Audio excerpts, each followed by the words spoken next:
안녕하세요. 만나서 반갑습니다. 저는 윤민호라고 하고요. 여러분들하고 이제 약 언제까지인가? 11월 달까지죠? 11월 28일 거의 12월까지네요. 11월 28일까지 저하고 오토캐드를 같이 하게 됐습니다. 만나서 먼저 반갑고요. 몇 가지 조금 우리 오리엔테이션 먼저 진행하고 시작하겠습니다. 그러면 한 장씩 받아주시고요.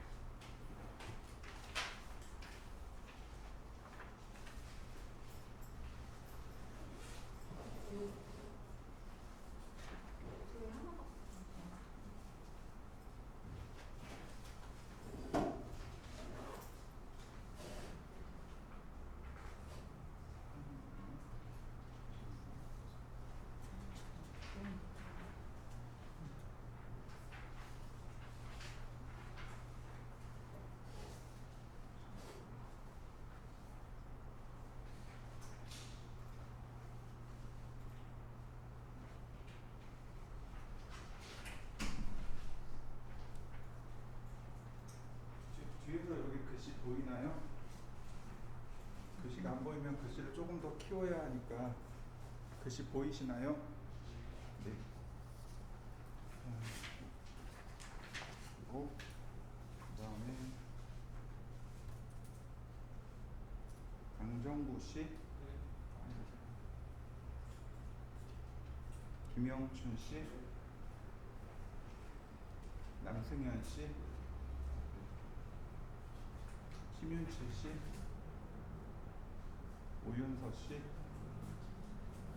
이선희 씨, 이지연 씨, 정상영 씨, 한길수 씨, 홍석용 씨, 황명용 씨, 황윤재 씨, 권상훈 씨, 김미정 씨, 이명석 씨, 김다솜 씨,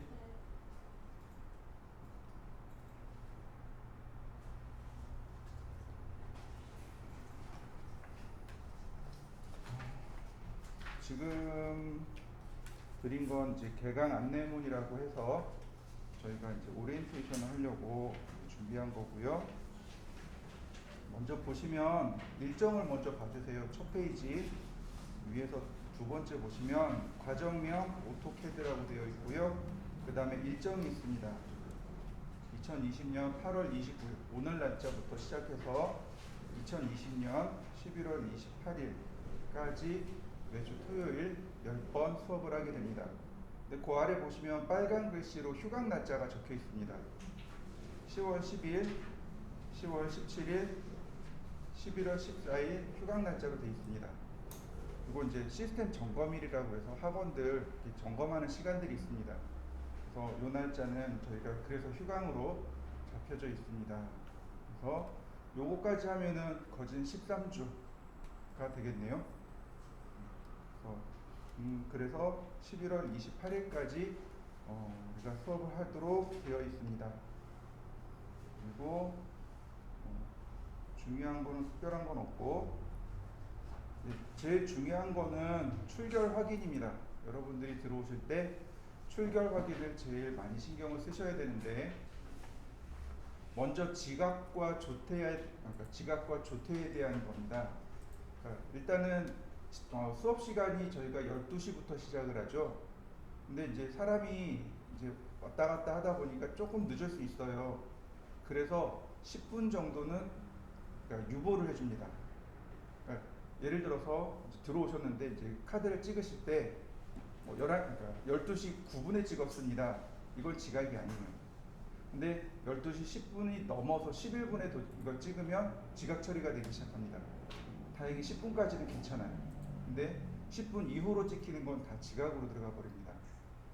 그 다음에 이제 우리가 수업이 5시 50분, 6시까지 수업이죠. 근데 그 앞으로 10분이 괜찮습니다. 그러니까 5시 51분에 수강 카드를 찍고 나가도 괜찮아요. 그런데 5시 49분에 수강 카드를 찍으면 조퇴 처리가 돼버립니다.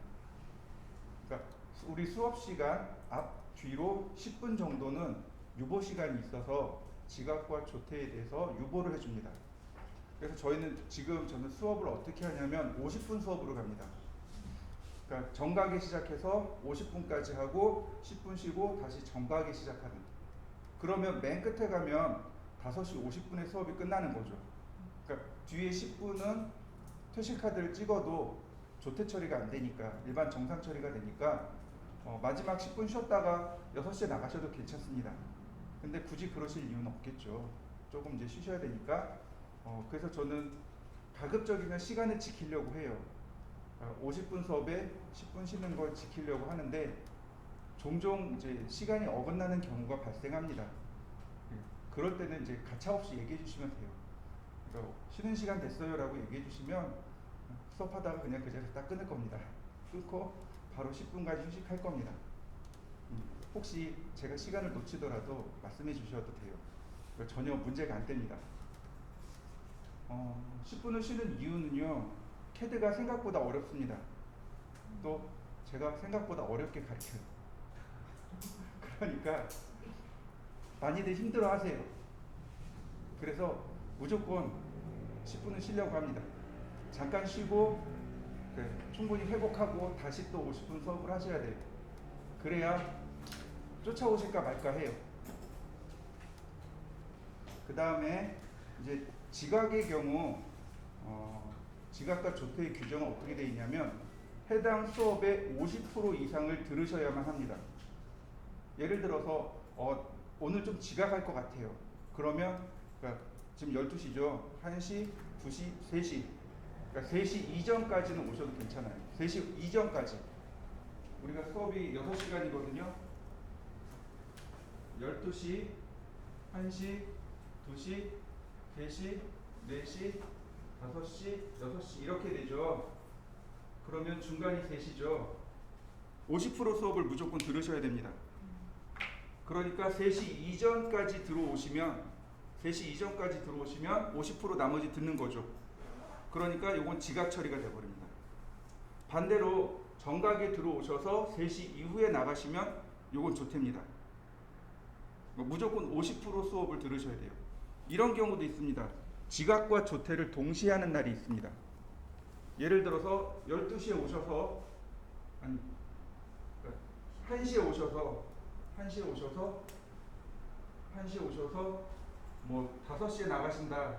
그러면 앞에 지각, 뒤에 조퇴 이렇게 되는 거죠. 여기가 50% 수업인 거죠. 50% 수업을 들으시면 출결로 인정을 받으실 수 있습니다. 그 다음에 또 하나 뭐냐면은 결석을 최대 2번까지는 가능합니다. 그러니까 우리가 전체 수업의 80%를 들으셔야만 수료료 인증을 받으실 수 있습니다. 그러니까 전체 수업의 80%를 받으셔야 돼요.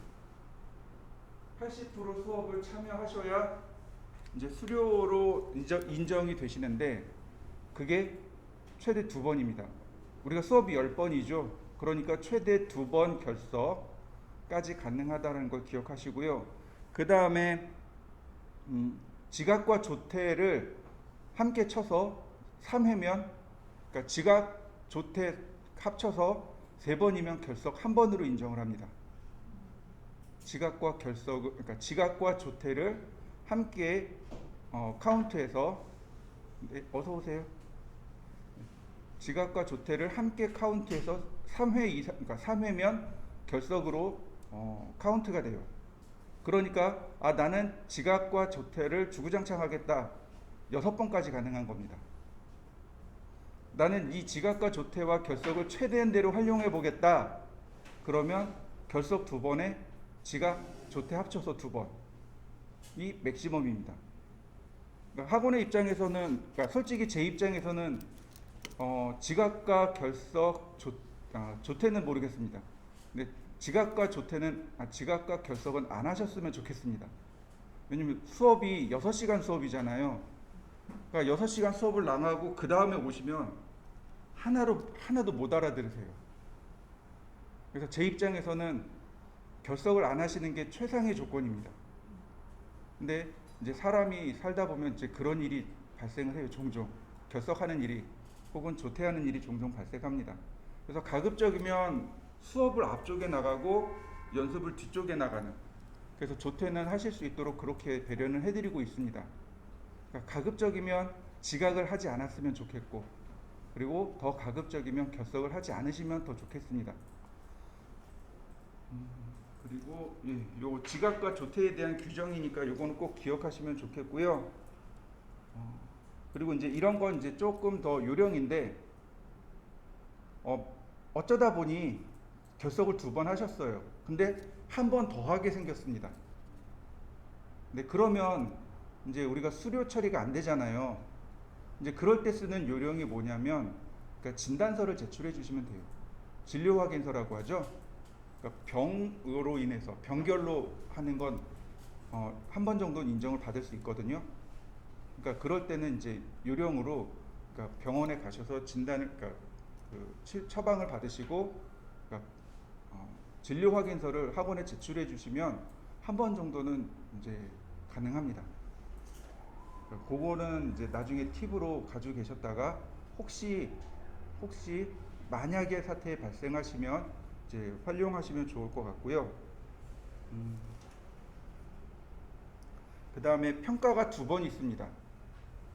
아니, 평가가 전체 3번 있어요. 그러니까 2번은 오토캐드에 대한 거고, 한 번은 이제 저에 대한 평가입니다. 수업 과연 잘했나 못했나. 그러니까 전체 평가가 3번 있는데, 그 오토캐드에 대한 평가는 형식상 평가라고 보시면 됩니다. 여러분들이 수업 잘 쫓아오시면, 그러니까 수업에 있는 과제물을 가지고 그리고 평가를 할 겁니다. 그러니까 수업을 잘 쫓아오시면 크게 문제되지 않습니다. 그거 가지고 뭐 점수를 매기는 것도 아니고, 우리가 이걸 했다라고 하는 거고, 우리가 또 이걸 가지고 뭐 대학교를 가는 것도 아니고, 그렇기 때문에 당연히 점수는 잘 드리고 있습니다. 다들 뭐 100점이나 95점 사이로 다 점수 그렇게 드리고 있으니까 크게 걱정 안 하셔도 됩니다. 평가에 대한 걱정은 전혀 하지 않으셔도 좋겠고, 그 다음에 또 하나는 이거는 이제 제 개인적으로 당부하는 말씀인데, 집에서 연습을 많이 하셔야 돼요. 주중에 연습을 많이 하셔야 됩니다. 왜냐면 이게 주중반은 중간중간에 이렇게 오시기 때문에 내가 하루라도 연습을 안 해도 크게 문제가 되지 않습니다. 어서 오세요. 크게 문제되지 않아요. 연습을 해와도, 연습을 안 해도 중간중간에 수업을 하니까 크게 문제가 되지 않는데, 주말반은 주중에 연습을 안 하시면 정말로 거짓말 안 하고 정말로 다음 주에 오시잖아요. 그러면 또 처음 보는 게 됩니다. 하나도 기억이 안 나요. 그래서 가급적이면 주중에 연습을 많이 해가지고 오셔야 돼요. 근데 이제 바쁘니까 다들 연습을 조금 등한시하는 경우가 있기는 합니다만, 그래도 최대한대로 한번 캐드를 실행해서 연습을 해보시면 좋겠습니다. 개인적으로 유튜브를 하나 운영을 시작을 했어요. 8월 달에. 원래는 이제 안 했었는데, 어쩌다가 이제 우연치 않게 이제 영상을, 그러니까 화면을 찍어서 드렸더니 너무 좋아하시더라고요. 집에서 공부하기 너무 좋다고. 그래서 이제 해당 내용을 작업하는 내용, 그러니까 우리 수업하는 내용들을 과제물을 화면을 찍어가지고 유튜브에다 올려놓기 시작을 했습니다. 8월부터. 얼마 되진 않았어요. 그러니까 혹시 필요하신 분들은 이제 찾으셔서 거기 들어가 보시면 됩니다. 그러면 이제 집에서 공부하실 때 조금 더 도움이 되실 거예요. 오늘 6시간 공부하고 이제 내일 좀 쉬시고 그 다음에 월요일에 딱 피면 하나도 기억이 안 나요. 그러니까 그럴 때 이제 유튜브를 조금 보시면, 영상을 보시면 아마 조금 더 도움이 되실 겁니다. 이거 개강 안내문 못 받으신 분?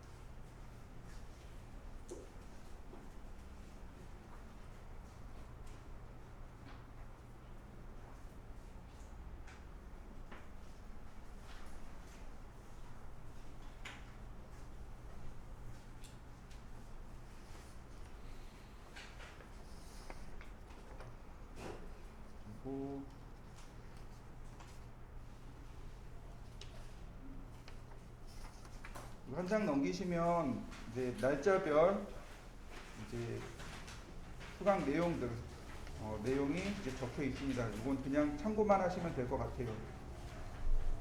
다시 한번 설명드릴게요. 우리 수업 일정이 8월 29일부터 11월 28일까지고요. 그 다음에 10월 10일, 10월 17일, 11월 14일은 휴강입니다.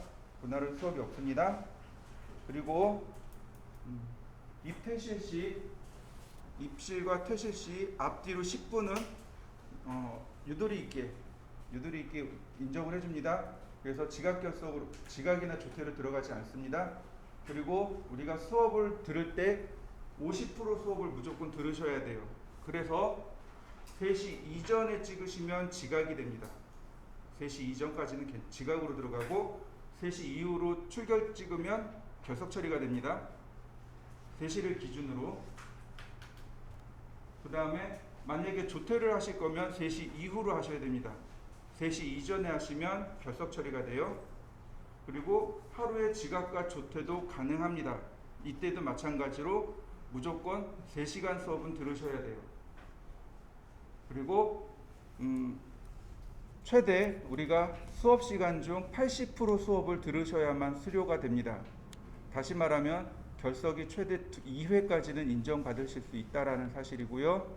그 다음에 지각과 조퇴를 합쳐서 3번 카운트가 되면 결석 1회로 인정이 돼버립니다.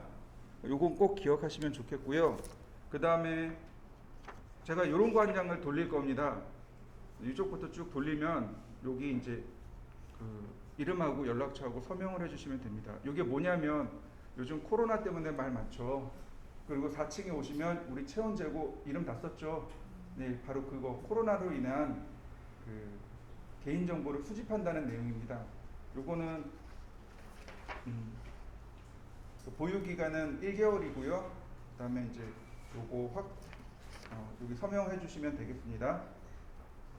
하시고 뒤로 넘겨주시면 돼요.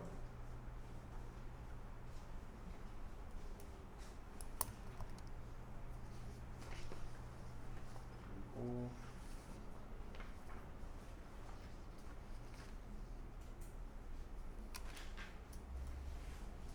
이선희 씨, 한계수 씨, 황윤재 씨. 네.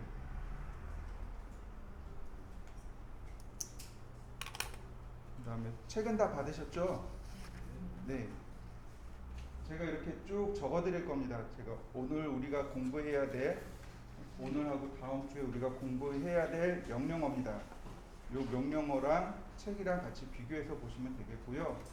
책에 있는 예제가 생각보다 어렵습니다. 그래서 별도로 프린트물을 별도로 준비했으니까 이 프린트물을 꼭 가지고 다니시면 되겠습니다.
화면에 보시면 이렇게 디자인이라고 하는 폴더가 있을 겁니다.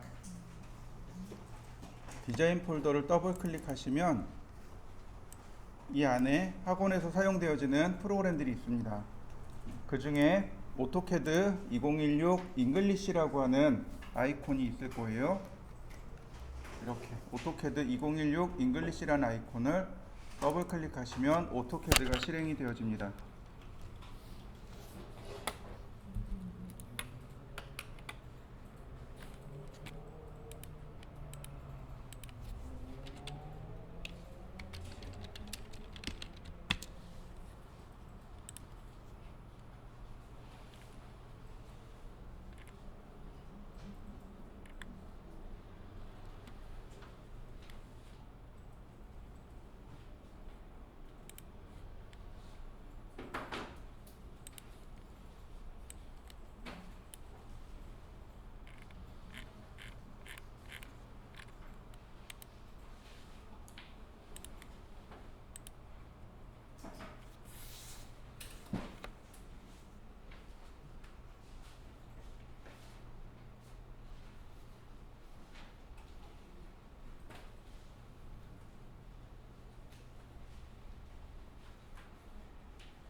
캐드는 전부 실행하셨나요?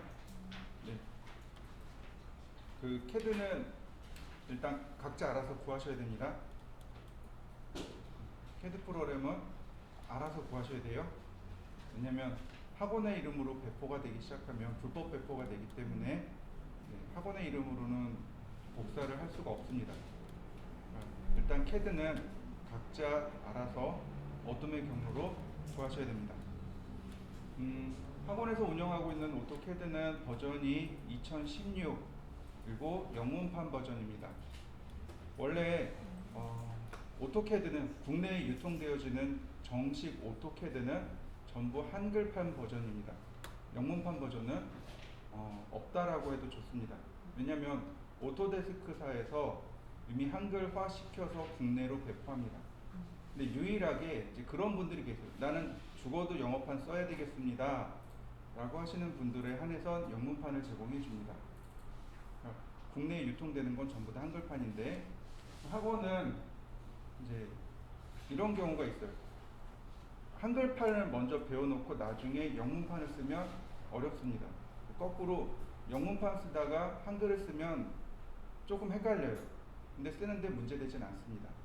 왜냐면 이미 이 명령어들을 다 번역해서 외우고 있기 때문에 한글판 버전에 조금 생소하긴 한데 그래도 쓰실 수는 있어요. 그래서 학원에서는 조금 더 그 보편성을 위해서 영문판 버전을 쓰고 있습니다. 그리고 지금은 이제 2016 버전인데 이렇게 보시면 좋을 것 같아요. 제가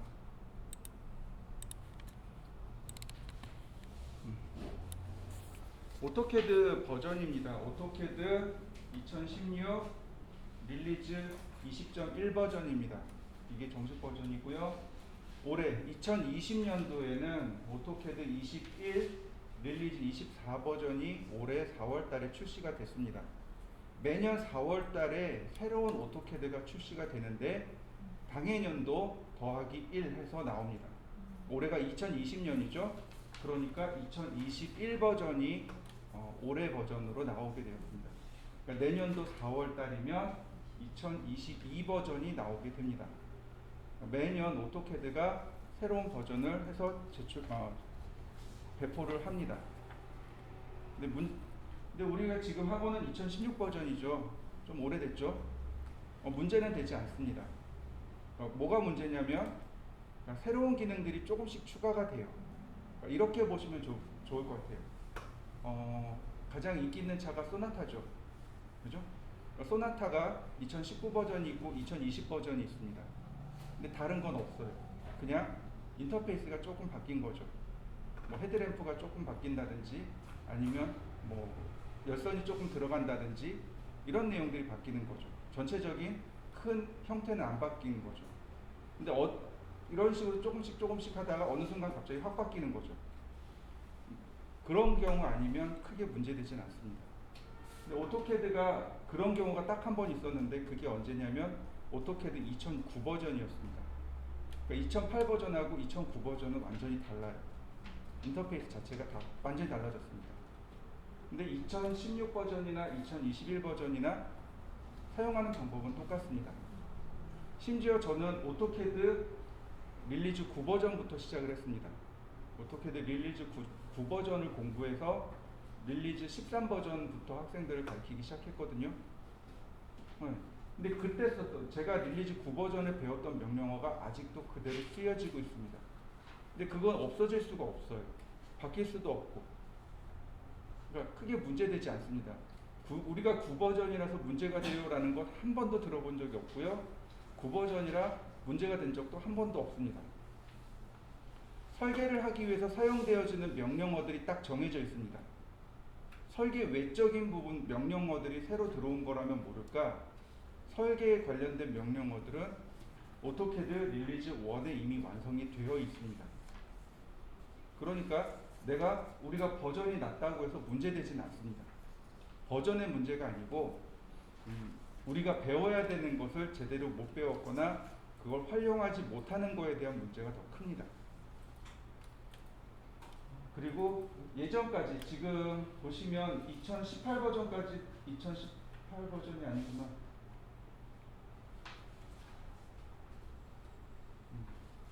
2016 버전까지가 20.1 버전으로 들어가 있죠. 그죠? 원래 릴리즈가 3년마다 한 번씩 바뀝니다.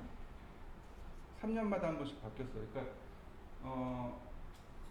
2014 버전이 릴리즈 19.3입니다. 릴리즈 19.0, 19.1, 19.2, 그 다음에 릴리즈 20.0, 20.1, 그 다음에 바로 넘어가요. 21, 22, 23, 그 다음에 23.1이 들어가 있죠. 그 다음에 24 이렇게 들어갑니다. 이게 왜 이런 일들이 발생하냐면 캐드를 만드는 프로그램이 있습니다. 혹시 들어보셨는지 모르겠지만 C라는 언어가 있습니다. 자바 언어 들어보셨나요? 많이 들어보셨을 거예요. 자바는 원체 유명합니다. 그죠? 자, 원래 자바가 커피 이름이죠. 원래 자바는 커피 이름인데 그 자바라는 프로그램을 개발한 개발팀이 제일 많이 먹은 게 자바 커피입니다.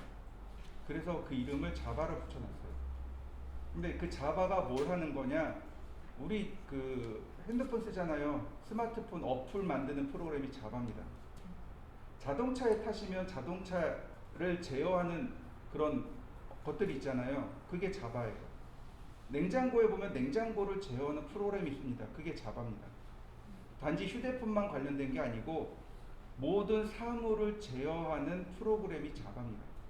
이렇게 자바 언어처럼 C라는 언어가 있습니다. 자바 이전에 C라는 언어가 있었어요. C가 있고 뭐 비주얼 C가 있고 C++ 있고 뭐 C 샵이 있고 뭐 이런 것들이 있습니다. 근데 오토캐드를 만드는 프로그램이 C라는 언어인데 이 C 언어가 바뀐 겁니다. C 언어가 바뀌면 릴리즈 번호가 바뀌게 돼요. 그러니까 지금 20.1까지 왔다가 21로 넘어갔죠. 저때 랭귀지가 바뀐 겁니다. C 언어가. 그래서 릴리즈가 바뀌게 된 거예요. 그러니까 캐드 프로그램을 만드는 그 프로그램에 따라서 릴리즈가 계속 바뀌게 되는 겁니다. 한동안 엄청난 광풍이 있었던 거죠. 릴리즈가 계속 바뀐 거 보니까. 근데 크게 문제되지는 않습니다. 이거 가지고는 문제되지는 않고요. 자, 이제부터는 캐드를 쓰셔야 됩니다. 자, 캐드는 뭐의 약자인지 아시죠? 컴퓨터 헤드 디자인의 약자인 건 아시죠? 자, 볼까요? 우리가 공부할 거는 오토캐드입니다. 오토캐드라는 프로그램이고요. 일단 제 연락처하고 이메일입니다. 일단 적어두시면 좋겠고요. 그리고 오토캐드로 넘어가면 오토캐드는요 오토데스크라는 회사에서 만들었습니다. 미국의 오토데스크라는 회사에서 만들었습니다. 그래서 오토데스크사의 오토라는 단어하고 캐드라는 단어를 합쳐서 만든 게 오토캐드입니다. 캐드를 자동으로 해준다고 해서 오토캐드가 아니고 오토데스크사의 캐드란 뜻입니다. 이게 뭐가 문제냐면 앞에 오토라는 말이 붙었단 말이에요. 그러니까 우리가 오해하기 딱 좋은 게 뭐냐면 설계를 자동으로 해주는구나 라고 오해하기가 딱 좋습니다. 절대로 그렇지 않습니다. 오토캐드는 완벽한 수동입니다. 여러분들이 다 하셔야 돼요. 처음부터 그러니까 1부터 100까지 여러분들이 다 하셔야 됩니다. 캐드가 알아서 해주는 것 하나도 없습니다. 그러니까 여러분들이 캐드 명령을 머릿속에 다 넣으셔야 돼요. 그 다음에 설계에 대한 개념을 머릿속에 다 넣으셔야 됩니다. 우리 주말반 같은 경우는 연령층이 조금 높습니다. 아마 설계를 하고 오신 분들이 더 많은 것 같아요. 맞습니까? 설계를 하셨던 분들이 계실까요? 아니면 처음이실까요? 처음이시고 하셨던 분도 계시고, 그죠? 예전에 제가 다녔던 회사에 상무이사님이 계셨습니다. 벌써 한 8년 전이에요.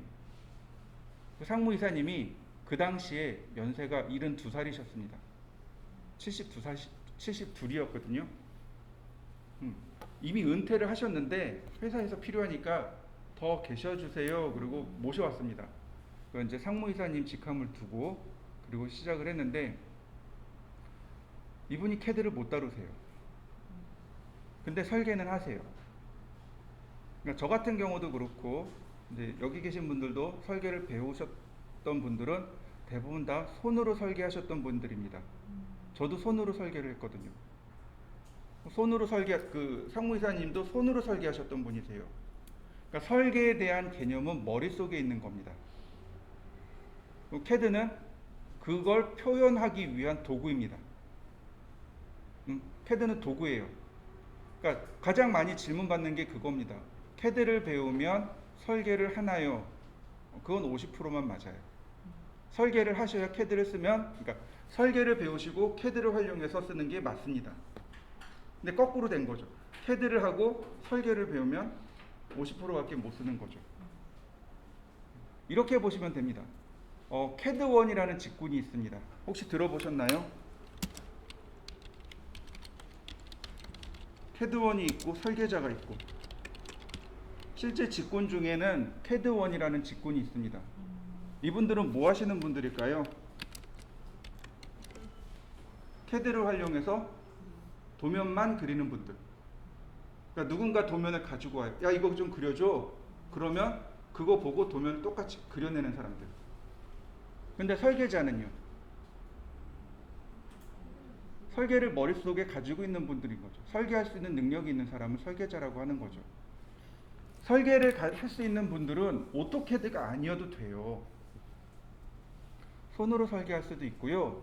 오토캐드가 아닌 다른 캐드, 뭐 솔리드웍스라든지 인벤터라든지 뭐 캐드1이라든지 다른 캐드, 뭐 캐디안 같은 것들, 캐드의 종류들이 굉장히 많습니다.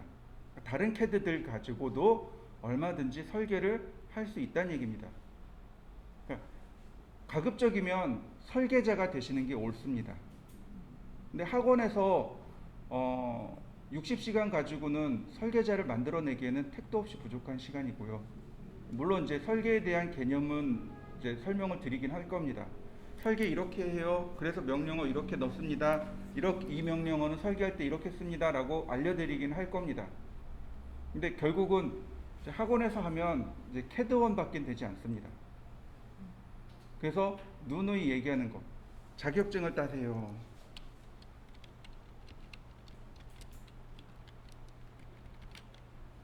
자격증을 따서 결국은 누가 돼야 돼요? 설계자가 돼야 됩니다. 그래야 오래 생활할 수 있습니다. 오래 우리가 직장 생활할 수 있습니다. 이제 그 설계를 하셨던 분들은 이게 무슨 뜻인지 어느 정도 이해를 하실 겁니다. 그 자격증의 종류도 두 가지가 있습니다.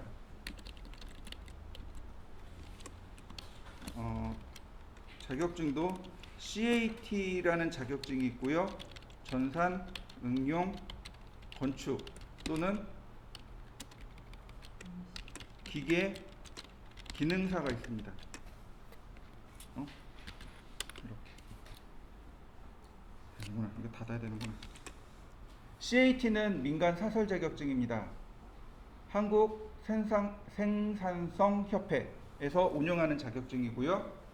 전산응용 건축제도 또는 전산응용 기계제도 기능사는 저쪽 노동부에서 운영하는 자격증이고요. 여러분들 이제 설계자가 되려면 전산응용 건축 또는 전산응용 기계제도를 따셔야 됩니다. 그래야 설계자가 됩니다. 예전에 제 밑에 직원이 2명 있었어요. 여직원이 2명 있었습니다. 한 사람은 CAT 2급, 1급 따고 오셨어요. 한 사람은 전산응용 기계제도 기능사 자격증을 가지고 계셨습니다. 누가 더 오래 그 회사에 남아 있었을까요? 기능사 자격증 가진 친구가 더 오래 남아 있었습니다. 왜냐하면 CAT는 CAD1이거든요. CAD를 얼마만큼 다루느냐를 따지는 직군이 CAD1입니다. 근데 전산응용 건축기능사나 전산응용 기계제도 기능사는 해당 분야, 즉 건축이나 건축 설계를 할 수 있느냐 없느냐, 기계를 설계를 할 수 있느냐 없느냐를 따지는 거거든요. 그러니까 기계기능사나 아니면 건축기능사 같은 경우는 이론시험도 보고 실기시험도 봅니다. 그러니까 당연히 기능사 자격증 가지고 있는 그 친구가 더 오래 살아남았습니다. 재밌었던 건 둘 다 미혼이었습니다. 둘 다 들어올 때 이제 여성분이었는데 둘 다 미혼으로 들어오셨어요. 제가 그러니까 CAT 가지고 있는 친구한테 얘기했어요. 너 자격증 따야 돼. 이거 가지고는 그러니까 멀리 못 가니까 오래 직장생활 못 하니까 너 자격증 따야 돼. 기능사 자격증 따야 돼. 회사 끝나고 틈틈이 알려줄 테니까 좀 남아서 해봐. 싫어하시더라고요. 자기 시간인데 왜 남아서 이거 해야 되냐고. 지금은 그 친구 뭐 하냐면 휴대폰 매장에서 일하고 계세요. 정말로. 근데 기능사 자격증 가지고 계셨던 분들은 그 이후에 결혼하고 아기 낳고 다시 그 회사에 복직하셨어요. 차이가 거기 있습니다. 그러니까 설계자가 되면 그러니까 경력 단절이 안 되는 거죠. 근데 CAT 같이 CAD1은 경력 단절이 될 수밖에 없습니다. CAD1 제일 오래 보면 3년 봐요. 3년 뒤에는 그 회사를 나와야 돼요. 왜냐면 더 어린 친구들이 많거든요. 싸고 잘하고 어린 친구들이 많이 올라와요. 그러면 3년쯤 지나면 내가 설계자로 가든가 아니면 도태되든가 둘 중에 하나는 해야 합니다. 올라가야죠. 그죠? 그러니까 그 3년 동안 공부해서 기능사 자격증을 취득하셔야 됩니다.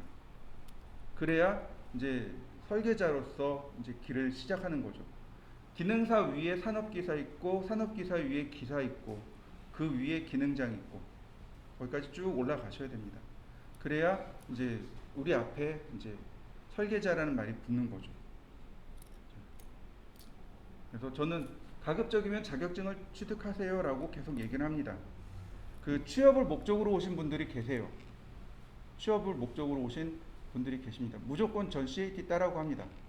왜냐면 그 CAT 가지고 취업된 케이스를 봤거든요. 제가 물어봤어요. 이 친구를 왜 뽑으셨나요? 라고 물어봤어요. 일단 자격증은 있잖아. CAT니까 CAD는 다루잖아. 대부분 많은 회사들이 CAD를 다룰 수 있으면 일단 뽑아요. 그리고 재교육을 시킵니다. 설계에 대한 교육을 시켜줘요.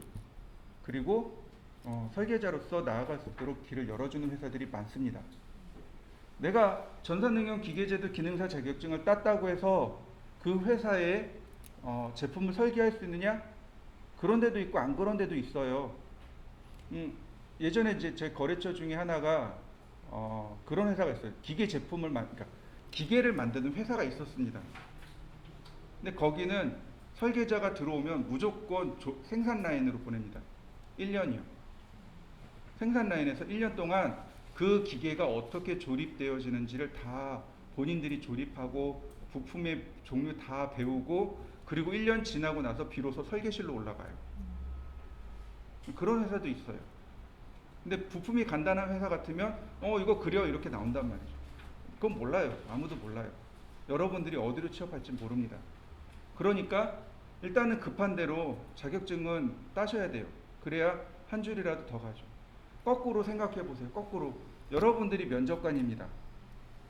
그러면 누구를 뽑으시겠습니까?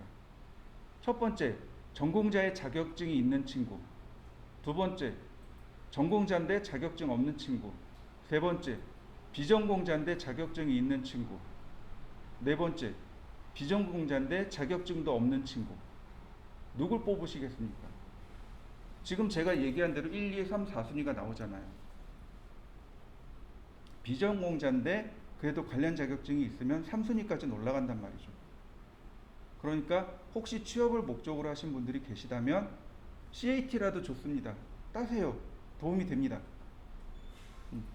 CAT는 한 달에 한 번 정도 시험을 봅니다. 그리고 5만 원이에요.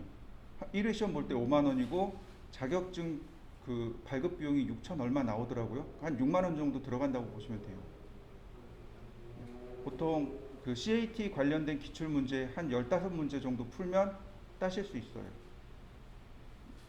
근데 이제 기능사는 조금 달라져요. 기능사는 이론 시험을 보셔야 되고 그 다음에 실기도 공부하셔야 됩니다.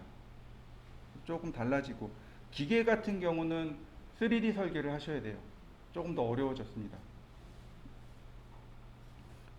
건축제도 기능사 같은 경우는 2D 설계만 하면 돼요. 오토캐드를 이용해서 설계해서 제출하면 되는데 기계 설계 같은 경우는 3D 설계를 해야 됩니다. 조금 더 어려워지긴 했습니다. 어쨌든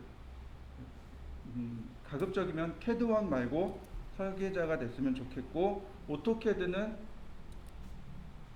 자동으로 설계하는 게 아니고 오토데스크라는 회사의 트레이드마크 오토라는 말과 캐드라는 말이 합쳐졌습니다.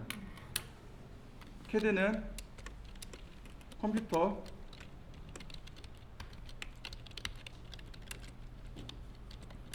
더하기 디자인의 약자입니다. 컴퓨터는 뭐 설명하지 않아도 돼요. 디자인은 설계란 뜻입니다. 그러니까 컴퓨터 더하기 설계란 뜻이에요. 그러니까 CAD 명령어가 어떤 특별한 기능이 있는 게 아니고 손으로 설계하던 걸 그대로 컴퓨터로 바꾼 것밖에 없습니다. 제가 여기에 몇 개 명령을 적어놨어요. 그러니까 오토캐드를 오래 하다 보니까 느껴지는 게 있더라 이거죠. 그게 뭐냐면 공통적으로 쓰는 것들, 가장 많이 쓰는 것들을 여기다 적어놨습니다.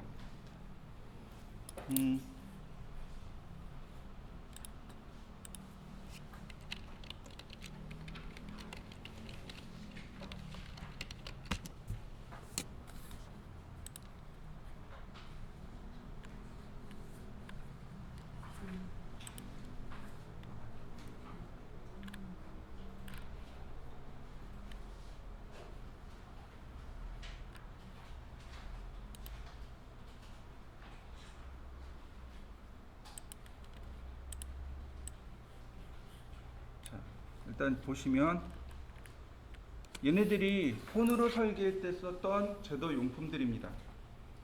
손으로 설계했던 제도 용품들이에요. 저는 이제 기계 고등학교를 공고 나왔거든요. 공고를 나왔고 손으로 설계를 했었습니다. 근데 이제 제가 썼던 거하고 조금 다르긴 한데 여기 없는 게 있어요. 그게 뭐냐면 T자라는 겁니다. T자. 그러니까 알파벳 T자처럼 생긴 자인데요. 대략 길이가 90cm 정도 되는 자를 T자라고 합니다. T자, 삼각자가 이제 기본적인 제도 용품입니다. T자, 삼각자 둘 다 선을 그릴 때 사용하는 도구들입니다. 설계를 하는데 설계를 사용하는 도구가 이렇게 멀리 있는 게 아니에요. 자, 첫 번째로 선을 그릴 때 쓰는 도구들이 있습니다. T자, 삼각자, 그 다음에 저 중간에 스케일자, 삼각형으로 된 스케일자. 요거요. 여기 이제 스케일자입니다. 요 각 모서리에 이제 배율에 따라서 센티미터가 다 적혀 있습니다. 여기 스케일자인데 여기 있어요. 여기 스케일자거든요. 직선이죠. 선을 그릴 때 사용합니다. 그러니까 선을 그릴 때 사용하는 도구들 T자, 삼각자, 스케일자. 그 다음에 원을 그릴 때 사용하는 도구들이 있습니다. 가장 대표적으로 컴퍼스. 그 다음에 이제 여기 보시면 얘네들을 템플릿이라고 부릅니다. 템플릿자라고 부르는데 저는 고등학교 때 빵빵이라고 불렀어요. 구멍이 이렇게 뽕뽕뽕뽕 뚫려 있거든요. 그래서 빵빵이라고 불렀습니다. 원을 그릴 때 사용하는 자. 그 다음에는요. 뭐 다른 게 또 있을까요? 없어요. 설계를 할 땐 두 가지만 할 수 있으면 돼요. 선을 그릴 수 있고 원을 그릴 수 있으면 됩니다. 그러니까 CAD 명령어에 선 그리는 거 하나, 원 그리는 거 하나, 두 가지만 알면 CAD는 쓸 수 있는 겁니다. 그 외에 이제 지우거나 자르거나 복사하거나 이동하거나 이제 이런 기능들이 필요한 겁니다.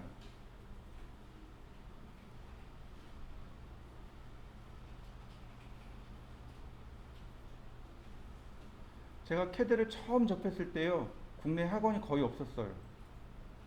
그래서 어떻게 하다 이제 고민하다가 학원을 어떻게 해야 되지 고민하다가 일단 서점에 가서 CAD 책을 샀습니다. 그리고 이제 CAD 책을 그냥 쭉 읽어봤어요. 지금처럼요. CAD에 그러니까 설계할 때 도움이 됐던 설계 도구와 매칭이 되는 명령어가 뭐가 있을까 찾아봤어요. 그랬더니 얘네들이다 이거죠. 그래서 저 이거 가지고 처음부터 도면을 그리기 시작했습니다. 그리고 이제 강의도 하고 실무 나가서 설계도 하고, 근데 명령어를 많이 쓰다 보니까 제일 많이 쓰는 것들, 반드시 알아야 될 것들이 바로 얘네들입니다. 선 그리기, 라인, 선 그리기, 서클, 원 그리기. 오스냅은 객체 스냅이라고 합니다. 스냅이라는 말이 우리나라 말이 없습니다. 매칭되는 말이 없습니다. 그냥 스냅이라고 합니다. 오브젝트 스냅의 약자입니다. 오브젝트는 사물, 객체 이런 뜻입니다. 객체가 사물이란 뜻입니다. 물체란 뜻이에요. 옵셋은 간격 띄워 복사하기. 사물을 복사를 하는데 내가 지정한 간격만큼 복사하는 걸 옵셋이라고 합니다. 트림은 내가 지정한 경계만큼 자르기, 지정 경계 자르기입니다. 익스텐드는 내가 지정한 경계만큼 연장하기가 익스텐드입니다. 일단 최우선적으로 이 명령어들을 설명을 드릴 겁니다. 이 명령어들을 이해하면 이 뒤에 과제물들을 다 그리실 수 있어요. 이걸 다 그리실 수 있어요. 교재에 보시면 이 명령어들에 대해서 페이지가 나와 있을 겁니다. 근데 과제물은 이걸로 하세요. 과제물은 제가 나눠드린 프린트물로 하시고, 그러니까 교재에 대한 교재의 과제물이 생각보다 어렵습니다. 보니까 처음 접한 사람들은 그리기 어려울 것 같더라고요. 여기까지 다 그리실 수 있으면 그 다음에 여기 있는 교재에 그러니까 교재에 있는 과제물 그리셔도 돼요. 여기까지 못 그리면 그냥 명령어만 찾아보는 걸로 해결하시면 됩니다. 자, 10분 쉬었다 하죠.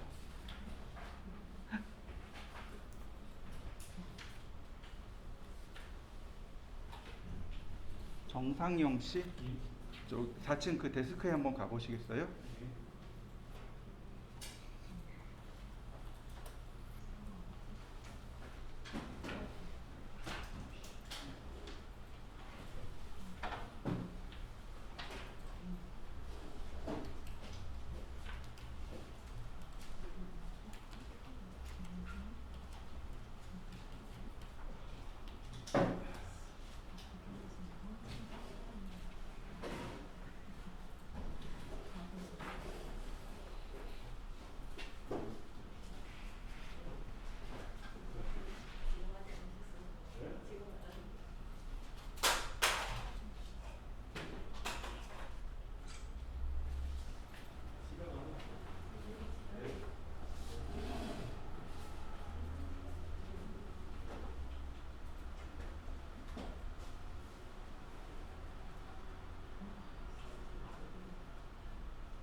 처음 1시간 들어보시니까 어떠신가요?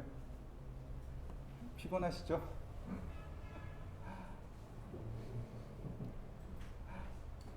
생각보다 많이 피곤해요. 그리고 어려워요. 그러니까 저도 가급적이면 쉽게 가르쳐 드리려고 많이 노력은 하는데 잘 안 되더라고요. 캐드를 다 구하실 수 있는 거죠. 그죠?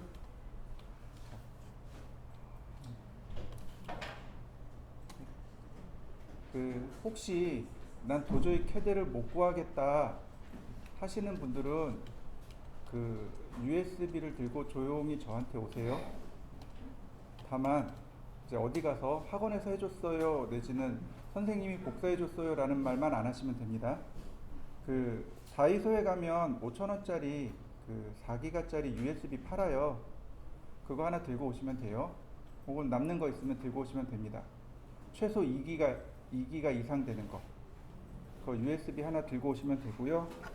오토캐드하고 그 속에 크랙 파일하고 설치하는 방법 이렇게 들어있거든요. 그거 복사해서 드릴 테니까 조용히 USB 들고 오시면 됩니다.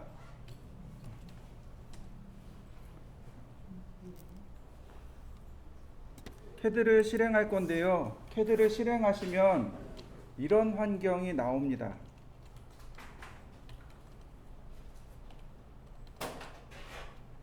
자, 캐드를 실행하실 때는요. 여기 있는 종이 그림 표시가 있습니다. 이 버튼을 누르시거나 혹은 여기 더하기 버튼을 누르시거나 혹은 여기 A자 옆에 화살표 있습니다. 이 A자를 누르시거나 그러면 여기에 New라고 하는 버튼이 있습니다. New 버튼을 누르시면 됩니다. 캐드를 실행하는 방법이 캐드에서 이제 새로운 파일, 이제 파일이라고 안 하고 도면이라고 이야기합니다. 새로운 도면을 끄집어내는 방법이 3가지가 있는데 첫 번째는 좌상단에 보시면 A자 버튼이 있습니다. 이 A자 버튼을 누르시면 New, Open 이런 내용들이 있습니다. 이때 New 버튼을 누르시면 됩니다.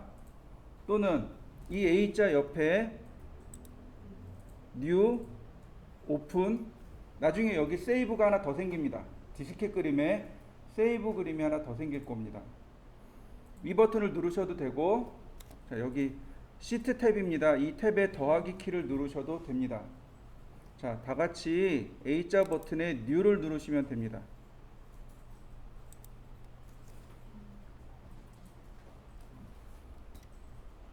그러면 이렇게 생긴 창이 뜹니다. 템플릿 창입니다. 템플릿이라는 건 예제입니다. 예제 창이고요. 이미 예제로 저장을 해 놓은 겁니다. 오토캐드가 쓸 수 있도록 저장을 해 놓은 건데 이 중에서 우리가 쓸 수 있는 게 이 파일과 이 파일 둘 중 하나를 선택해서 쓰시면 됩니다. arcade.dwt라는 파일, 그 다음에 arcade.iso.dwt라는 파일, 이 2개 중 한 개를 택1해서 쓰시면 됩니다. 자, 근데 우리는 뭘 써야 되냐면 arcade.iso.dwt를 쓰셔야만 합니다. 2개 중 하나를 써야 되는데 그중 ISO가 붙은 파일을 쓰셔야 합니다. 자, 이유가 뭘까요? 왜 ISO가 붙은 파일을 써야 할까요? 설계에는요, 단위가 2가지가 있습니다. 하나는 인치로 시작하는 단위 있습니다. 인치 피트로 나가는 단위가 있고 다른 하나는 밀리미터로 나가는 단위가 있습니다. 미국은요, 인치 피트가 기본 단위입니다. 오토캐드가 미국에서 만들어졌습니다. 그러니까 자기네들 것은 arcade.dwt는 이건 인치 파일입니다. 그 다음 ISO는 인터내셔널 스탠다드 오거니제이션, 즉 국제표준기구라고 합니다. 국제표준기구는 밀리미터를 기본 단위로 씁니다. 밀리미터, 그 다음 그램, 킬로그램, 그 다음 도시를 기본 단위로 쓰는 게 ISO입니다. 무슨 얘기인지 이해되셨나요? 단위 때문에 길이에 대한 단위 때문에 사용하는 겁니다. 얘는 인치, ISO가 붙은 거는 밀리미터. 자, 이해되셨나요? 네, 밀리미터 단위를 쓰시고 선택하시고 오픈 버튼을 누르시면 이렇게 빈 도면이 뜹니다.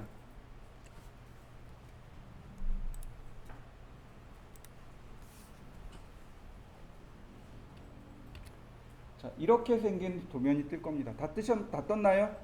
네. 화면 상단에 보시면 여기를 뭐라고 부르냐면 리본이라고 합니다.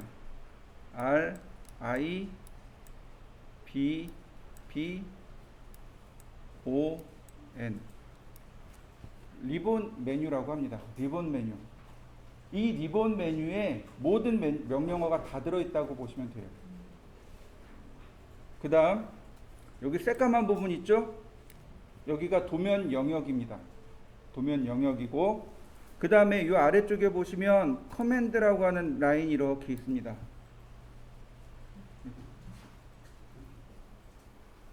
아래쪽 찾으셨나요? 여기 커맨드 라인이라고 합니다. 명령 줄이라는 뜻입니다. 캐드에서 명령어를 입력하는 방법이 두 가지가 있습니다. 첫 번째는 여기다가 직접 이름을 쓰면 돼요. 명령어를 직접 쓰시면 됩니다. 내가 여기다 선을 그려라 라고 쓰면 얘가 선을 그리기 시작해요. 원을 그려라 그러면 원을 그리기 시작합니다. 문제는 캐드가 영어권에서 만들어졌잖아요. 그러니까 선을 그려라 그러면 못 알아먹겠죠. 영어로 말해야 됩니다. 어떤 거요? 라인, 서클, 얘네들이 명령어인 겁니다. 라인은 우리나라 말로 하면 선이죠. 서클은 원입니다. 여기다가 라인 그리고 반드시 엔터를 누르셔야 돼요. 그러면 캐드가 나한테 물어봐요. 어디서부터 그릴까요? 라고 물어봅니다. 그럼 내가 입력을 해주면 돼요. 이렇게 커맨드 라인을 통해서 작업하는 방법이 하나 있고, 두 번째는 리본에 보시면 여러 가지 아이콘들이 다 있습니다. 이 아이콘을 누르기만 하시면 돼요. 아이콘을 누르면 해당 명령어가 실행이 되어집니다. 그 20대, 30대 친구들한테는 제가 커맨드를 쓰라고 알려드립니다. 근데 이분들은 오래 하셔야 돼요. 근데 40대 이상은 키보드가 느려요. 그래서 리본 메뉴를 쓰라고 알려드립니다. 리본 메뉴를, 그러니까 나는 40대 이상인데 난 타이핑 충분히 빨라. 그러면 커맨드 쓰세요. 커맨드가 훨씬 더 빠릅니다. 근데 나는 타이핑이 느리고 속도가 조금 느려. 난 컴퓨터 잘 못 다뤄. 리본 메뉴 쓰세요. 상관없습니다. 어쨌든 도면만 그리면 됩니다. 그러니까 도면을 그리기 위해서 여러 가지 같이 씁니다. 저는 두 가지 다 씁니다. 어떤 건 커맨드가 편하고 어떤 건 리본이 편하고. 그래서 저는 왔다 갔다 해요. 그러니까 여러분들도 그 경계 없이 반드시 커맨드만 써야 돼, 반드시 리본만 써야 돼가 아니고, 쓰시다 보면 어떤 건 커맨드가 편하고 어떤 건 리본이 편하고 편한 대로 쓰시면 됩니다. 나온 김에 조금만 더 할게요. 자, ISO라는 게 나왔었습니다. 그죠? 얘는 국제 표준 기구라고 합니다. 그러면 KS는요? 네, 한국 공업 규격을 KS라고 합니다. 얘는요? 네, 일본입니다. Japan Industrial Standard.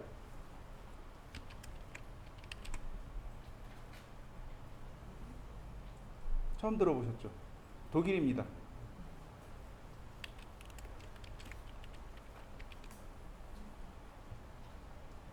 미국입니다. 나라마다 각 공업 표준 기구가 있습니다.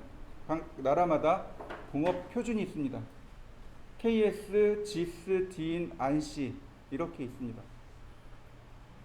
그냥 유래를 그냥 기억하시면 좋아요. 우리나라가 이제 일제치하를 넘어가면서 이제 새롭게 나라가 시작이 됐잖아요. 그때 받아들인 게 일본 공업 규격을 받아들였습니다. 단독으로 우리나라 스탠다드를 만들 수가 없어서 지스를 그대로 가져다가 만들었습니다. 그래서 KS하고 지스하고 많이 비슷해요. 근데 지스는 ISO를 많이 받아들였습니다. 그래서 ISO와 지스와 KS가 거의 비슷합니다. 그래서 캐드를 쓰시다 보면 종종 지스가 나와요. 일본 공업 규격이 나옵니다. 뭐 억울하긴 하지만 일본이 우리나라보다 더 먼저 선진국에 들어갔잖아요. 그러니까 미국에서는 우리나라를 몰라도 일본은 알거든요. 그래서 오토캐드에 일본 공업 규격이 들어가 있습니다.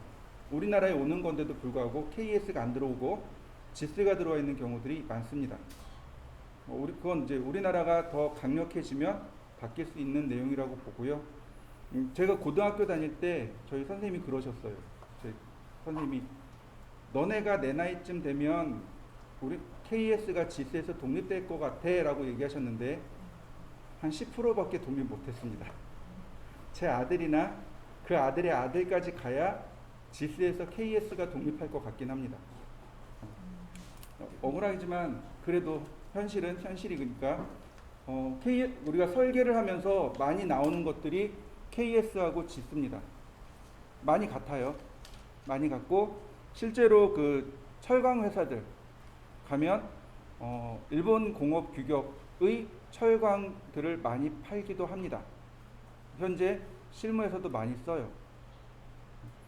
겨우 용어만 겨우 분리됐을 정도? 좀 박하게 얘기하면 용어만 분리됐을 정도. 이제 조금 더 나아가면 이제 용어와 규격이 조금 달라지기 시작했습니다. 한 10%, 15% 한 요쯤 이내. 우리나라가 빨리 더 강해졌으면 좋겠습니다. 자, 다시 이번엔 자, 넘어가죠.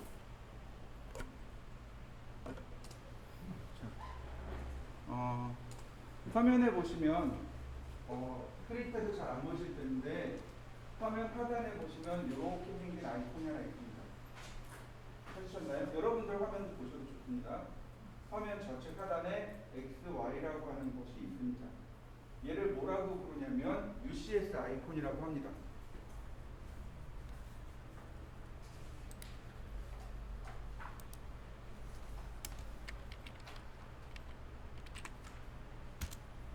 UCS 아이콘이라고 부르고요. 얘가 의미하는 건 원점과